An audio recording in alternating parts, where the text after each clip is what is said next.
Toby is a tram engine. He has cow catchers and side plates and doesn't look like a steam engine at all. He takes freight cars from farms and villages to the main line and is cheerful to everyone he meets.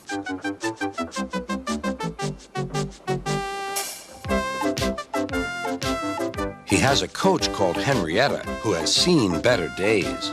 "It's not fair at all," she grumbles, remembering that she used to be full and 9 cars would rattle behind her.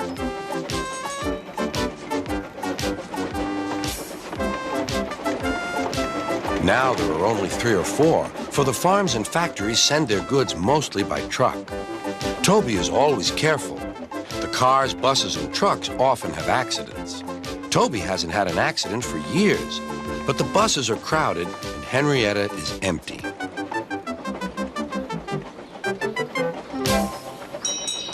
A lady and a stout gentleman stood on Toby's platform.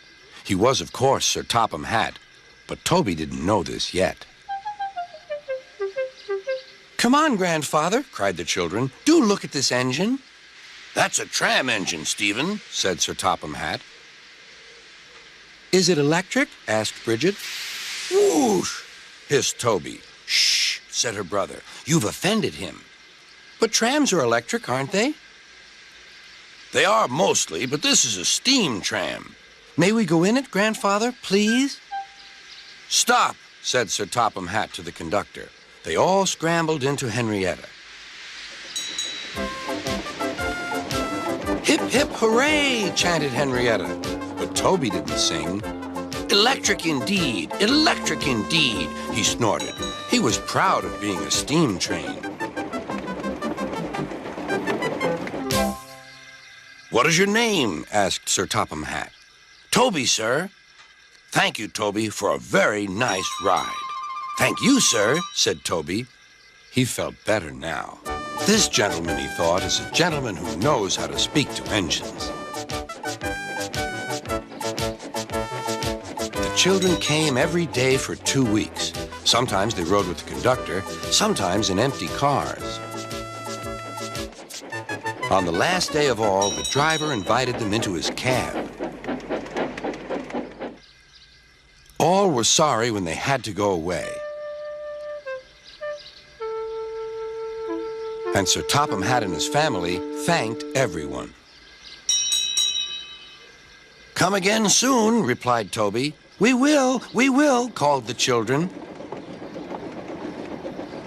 And they waved till Toby was out of sight.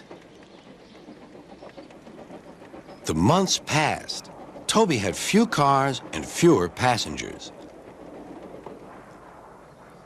"Our last day, Toby," said his driver one morning. "The manager says we must close tomorrow." That day, everyone wanted the chance of a last ride. The passengers joked and sang, but Toby and his driver wished they wouldn't.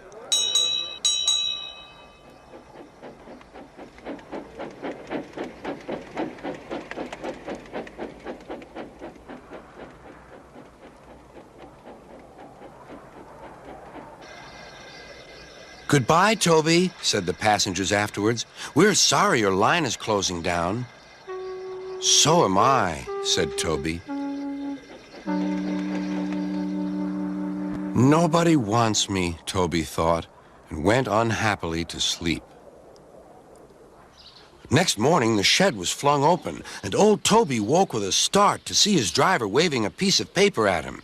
"Wake up, Toby," he shouted excitedly. "The mail has just arrived, and there is a letter for us from the stout gentleman. Maybe it's good news."